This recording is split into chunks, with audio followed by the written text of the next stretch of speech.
Hello friends, एक बार फिर से स्वागत है आपका हमारे यूट्यूब चैनल स्टडी लैंड पर। आज हम एक टॉपिक डिस्कस करने वाले हैं जिसका नाम है भारतीय संविधान सभा। पॉलिटी का टॉपिक है जो कि आपके वेरियस एग्ज़ाम में आपको हेल्प करेगा, चाहे वो एग्ज़ाम एचएसएससी का हो, एसएससी का हो, यूपीएससी हो, एचसीएस हो या कोई भी गवर्नमेंट एग्ज़ाम हो, चाहे वो नेट का ही एग्ज़ाम क्यों ना हो। नेट के पेपर 1 में भी पॉलिटी का जो है पार्ट दिया हुआ है, तो आपको ये हर एक एग्ज़ाम में आपकी हेल्प करेगा। तो चलिए डिस्कस करते हैं आज का टॉपिक भारतीय संविधान सभा। टॉपिक को देखने से पहले चैनल को सब्सक्राइब जरूर कीजिए ताकि आपको इस तरह की वीडियो और भी शेयर कर सकूं। तो चलिए स्टार्ट करते हैं आज का टॉपिक। देखिए, जो भारतीय संविधान सभा है उसको अगर डिस्कस करना है तो उससे पहले थोड़ी सी हिस्टोरिकल बैकग्राउंड जो आपको पता होनी चाहिए। देखिए, हम सब जानते हैं कि जो अंग्रेज़ जो आए थे भारत में, ब्रिटिशर्स जो आए थे वो 16वीं शताब्दी में आए थे। आपसे ये भी पूछ सकता है कि उस टाइम पर कौन राजा थे, तो उस टाइम पे जो है मुग़ल साम्राज्य हुआ करता था। तो उस टाइम पे जहांगीर जो थे उस टाइम पे वो दिल्ली में राजा थे। तो थॉमस रॉय नाम के जो ब्रिटिशर्स थे वो यहाँ पर आए थे। कहा जाता है कि उन्होंने राजा के सामने पेशकश रखी। राजा को कोई एक स्टोरी है कि उनको कोई बीमारी हो गई थी या उसका कोई इलाज कर दिया था उनको, तो जिससे वो बहुत खुश हो गए। तो उन्होंने यहाँ पर उनको क्या है व्यापार करने की अनुमति दे दी थी। तो कुछ एक और तो जो है क्वेश्चन आ जाता है कई बार कि कैप्टन विलियम हॉकिंस जो आए थे वो कौन से शिप पर आए थे, कौन से जहाज़ पर आए थे। तो हेक्टर नाम के एक जहाज़ था, उस पर आए थे। और एक ये भी क्वेश्चन कई बार आ जाता है कि ब्रिटिशर्स ने अपनी सबसे पहली जो फैक्ट्री थी वो कहाँ पर लगाई थी। वो गुजरात, सूरत में लगाई थी। आपको ये सब याद रखना है। देखिए, जो ईस्ट इंडिया कंपनी थी, जो ब्रिटिशर्स आए थे वो ईस्ट इंडिया कंपनी के नाम पर भारत में आए थे कि ट्रेड करेंगे, सिर्फ व्यापार के लिए आए थे। लेकिन धीरे धीरे उन्होंने क्या है भारत पर कब्जा करना स्टार्ट कर दिया था। जैसे कि अगर मैं कहूँ कि 1765 में उन्हें दीवानी राइट्स, यानी कि दीवानी राइट्स के तौर पर उन्हें रेवेन्यू और सिविल जस्टिस, यानी कि जो कर लेने की जो राइट्स हैं वो हासिल कर लिए थे बंगाल, बिहार और उड़ीसा के प्रांत में। और सिविल जस्टिस जो है, सिविल जस्टिस के जो मामले थे उनको सुनने पर उनके अधिकार हो गए थे। और इसी तरह से आगे बढ़ते बढ़ते से 1857 में जो ब्रिटिश जो क्राउन थे, यानी कि जो महारानी थी, डायरेक्ट उन्होंने क्या किया कि जो ईस्ट इंडिया कंपनी है उनको सिर्फ ट्रेड के लिए ही वहाँ पर काम करने के लिए छोड़ दिया। बाकी डायरेक्ट जो है ब्रिटेन का जो क्राउन है वो इंडिया की जो है देख रेख करने लग गया था। तो इस तरह से अंग्रेज़ों ने धीरे धीरे पूरे भारत पर कब्जा कर लिया था। और इस तरह से उन्होंने हमारी जो है पूरी की पूरी जो है पॉलिटी और कह सकते हैं कि आपकी पूरा के पूरा भारत को कंट्रोल किया था। तो ये थोड़ा सा हिस्टोरिकल बैकग्राउंड था। लेकिन हम डिस्कस करने वाले हैं संविधान सभा की। हमें आज़ादी मिली तो उसके बाद हमारा जो संविधान बना वो कैसे बना। देखिए, जो संविधान की जो मांग थी वो स्टार्टिंग से ही जो हमारे कांग्रेस के जो उस टाइम पे एक ही पार्टी हुआ करती थी, कांग्रेस, जो आज़ादी के लिए जो है आधिकारिक रूप से काम कर रही थी। तो 1934 में ही सबसे पहले जो आइडिया दिया था कि हमारा एक अलग से संविधान होना चाहिए वो एम एन रॉय ने दिया था। 1935 में इंडियन नेशनल कांग्रेस ने फर्स्ट टाइम इसे आधिकारिक रूप से डिमांड की कि हम अपना संविधान बनाना है। इस तरह से 1938 में जो नेहरू जी ने कांग्रेस के बिहाफ पर जो है कि कहा कि हमारा जो है कॉन्स्टिट्यूशन होना बहुत ज़रूरी है। इन सारी मांगों को देखते हुए अंग्रेज़ों ने अगस्त प्रस्ताव के तौर पर 1940 में इसी डिमांड को जो एक्सेप्ट कर लिया था। और इसी के चलते उन्होंने 1942 में एक मिशन भेजा जिसको कहा जाता है क्रिप्स मिशन। देखिए, क्रिप्स मिशन जो था वो किस लिए था आप सब लोग जानते ही हैं कि 1939 से लेके 1945 तक जो है वर्ल्ड वार 2 चल रहा था। पूरी दुनिया जो है वर्ल्ड वार 2 के उसमें आई हुई थी, जिसमें ब्रिटेन भी लड़ रहा था। तो ब्रिटेन उस टाइम पे इंडिया पर जो है ब्रिटेन का अधिकार था। तो ब्रिटिश गवर्नमेंट चाहती थी कि भारत भी उनका साथ वर्ल्ड वार 2 में दे।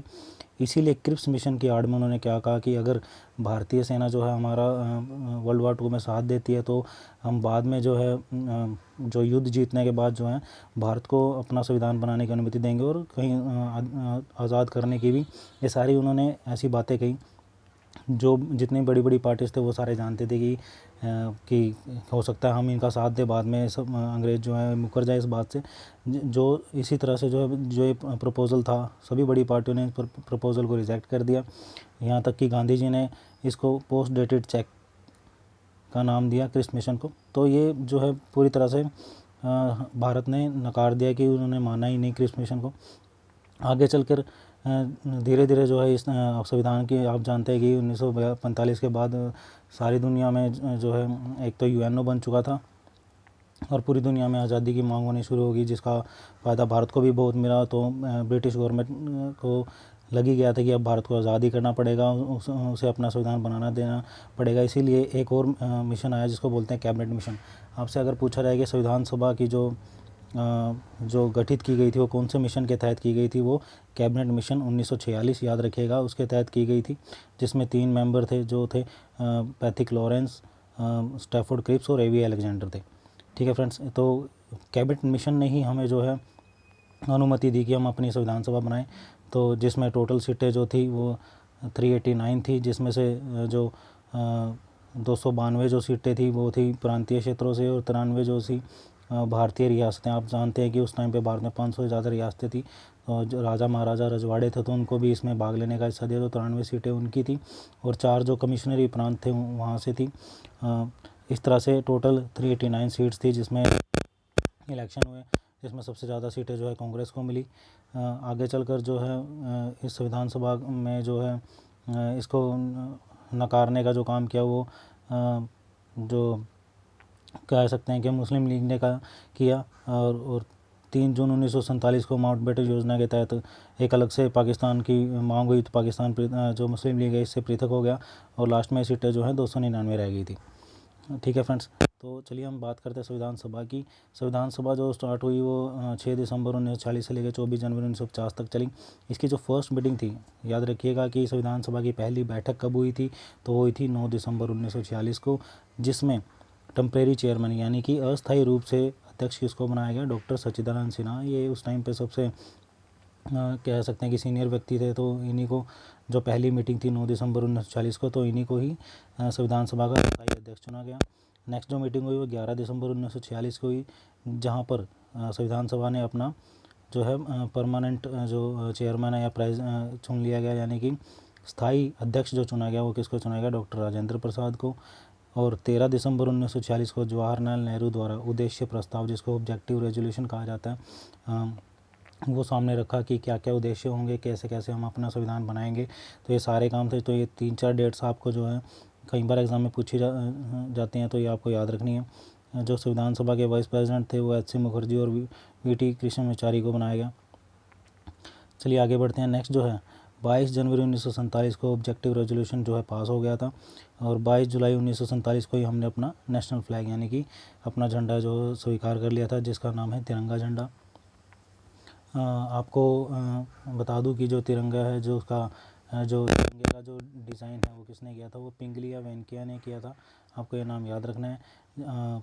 और भी बहुत सारे फैक्ट हैं, जैसे कि आपको पता ही होगा, जैसे जो अशोक चक्र है जो बीच में फ्लैग के, उसमें कितनी तीलियाँ हैं, तो वो 24 तीलियाँ हैं, नीले रंग की हैं। ठीक है फ्रेंड्स, ये आपको पता होना चाहिए। चलिए आगे बढ़ते हैं। नेक्स्ट जो है 15 अगस्त 1947 को हम जानते हैं कि हमारा भारत पूरी तरह से आज़ाद हो गया था, डोमिनेंस स्टेटस बन गया था, पाकिस्तान भी आज़ाद हो गया था। तो इसी तरह से ऑब्जेक्टिव रेजोल्यूशन के तहत कई सारी जो है कमेटियाँ बनाई गई, जैसे कि सबसे इम्पोर्टेंट कमेटी जो है, जो सबसे इम्पोर्टेंट जिसका नाम आता है वो ड्राफ्टिंग कमेटी थी, जिसके जो चेयरमैन थे, जो अध्यक्ष थे, वो बी.आर. अम्बेडकर थे। ये आपको याद रखना है। 7 सदस्यों की कमेटी थी, जिनके नाम यहाँ पर आपने सभी ने नोट कर लेने अपनी नोटबुक में। 26 नवंबर 1949 को जो हमारा संविधान है वो बन के तैयार हो चुका था, लेकिन जो इसको मतलब कि लागू किया गया वो लागू किया गया 26 जनवरी 1950 को। आपको याद रखना है 26 जनवरी 1950 को लागू किया गया था, तो जिसको बनने में 2 साल 11 महीने 18 दिन लगे थे, जिसमें 395 अनुच्छेद थे, 8 अनुसूचियाँ थी और 22 पार्ट थे। आज अनुसूचियाँ बढ़कर जो है वो 12 हो गई हैं, आपको पता होना चाहिए ये सारी चीज़ें। ठीक है फ्रेंड्स, तो इस तरह से ही जो हमारे जो संविधान सभा थी, कह सकते हैं कि ये ही भारत की पहली लोकसभा भी थी, क्योंकि उस टाइम पे जो हमारे जो जनरल इलेक्शन जो हुए थे वो 1951-52 में हुए थे, लेकिन जो उससे पहले जो है संविधान सभा ही काम कर रही थी। जितने जो बिल या प्रस्ताव पास कर रही थी वो संविधान सभा कर रही थी। हम ये कह सकते हैं कि उस टाइम पे संविधान सभा ही एक लोकसभा काम कर रही थी। लेकिन जो पूरे भारत में जो इलेक्शन हुए थे, कि आप सब लोग जानते हैं कि प्रजातांत्रिक जो अंग्रेज़ों से लड़ रहे थे वो लोकतंत्र के नाम पर ही लड़ रहे थे। तो एक लोकतंत्र यानी कि लोगों द्वारा चुनी गई सरकार लेके आनी थी। संविधान सभा ने संविधान बना के भारत को आज़ाद तो करवाया था, लेकिन इलेक्शन में 1951-52 में पहले आम चुनाव हुए, जिसमें कांग्रेस जीती और हमारी एक सरकार बनी और लोकसभा का गठन हुआ। आप सब लोग जानते हैं कि लोकसभा और राज्यसभा दो सदनीय हमारी संसद है।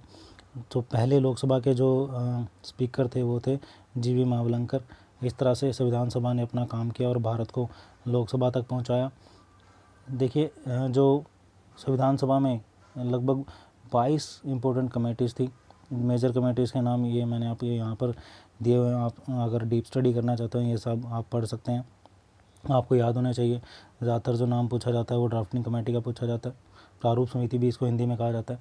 तो ये सारे फैक्टर हैं जो आपने याद रखने हैं, जो पॉलिटी के चैप्टर में आपको बहुत ज़्यादा ज़रूरी है।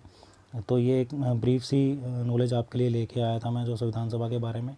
अगर आपको मेरा लेक्चर पसंद आया हो तो चैनल को सब्सक्राइब ज़रूर करिएगा। ठीक है friends, thank you so much.